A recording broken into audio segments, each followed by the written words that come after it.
ఈ చెట్టును చూసేందుకు వేలాదిగా జనం. అక్కడ ఏముంది తెలిస్తే అవాక్కవ్వాల్సిందే. దసరా పండగ వచ్చిందంటే చాలు ఈ జమ్మి చెట్టు దగ్గర వేలాది మంది భక్తులందరూ ఇక్కడికి వచ్చి పూజ కార్యక్రమాలు నిర్వహిస్తూ ఉంటారు. వారి కోరికలు నెరవేర్చే జమ్మి చెట్టుగా పిలువబడుతూ ఉంటుంది ఇక్కడి వృక్షం. ప్రతి సంవత్సరం దసరా పండుగ రోజు ఈ జమ్మి చెట్టు ప్రాంతమంతా భక్తాదులతో నిండిపోయి ఉంటుంది. నంద్యాల జిల్లా నందికొట్కూరు పట్టణంలో గుంటూరుకు వెళ్లే హైవే రోడ్డు మార్గాన ఓ పురాతనమైన జమ్మి చెట్టు ఉంది. ఈ జమ్మి చెట్టు దగ్గరికి నందికొట్కూరు పట్టణంలో ఉన్న భక్తులందరూ వేలాది సంఖ్యలో ఇక్కడికి వచ్చి ఈ జమ్మి చెట్టు చుట్టూరా ప్రదక్షిణలు చేస్తూ ఉంటారు. వారి కోరికలు కూడా నెరవేరుతాయని ప్రజల గట్టి నమ్మకం.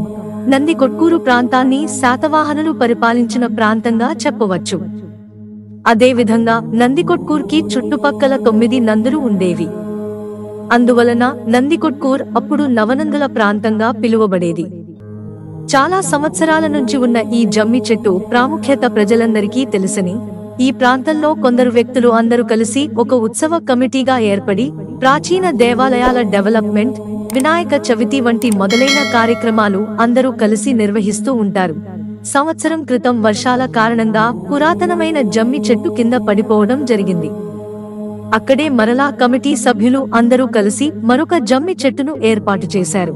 కమిటీ సభ్యులు, పార్టీ నాయకులు అందరూ కలిసి కార్యక్రమాలను నిర్వహిస్తూ ఉంటారు.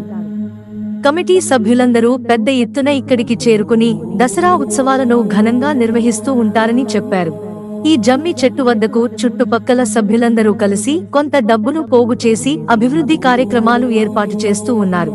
ఈ కార్యక్రమంలో ఎలాంటి రాజకీయాలకు తావు లేకుండా ప్రతి ఒక్కరూ కలిసి అభివృద్ధి దిశపై నడుస్తూ ఉంటామని చెప్పారు.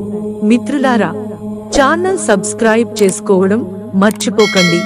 ధన్యవాదాలు.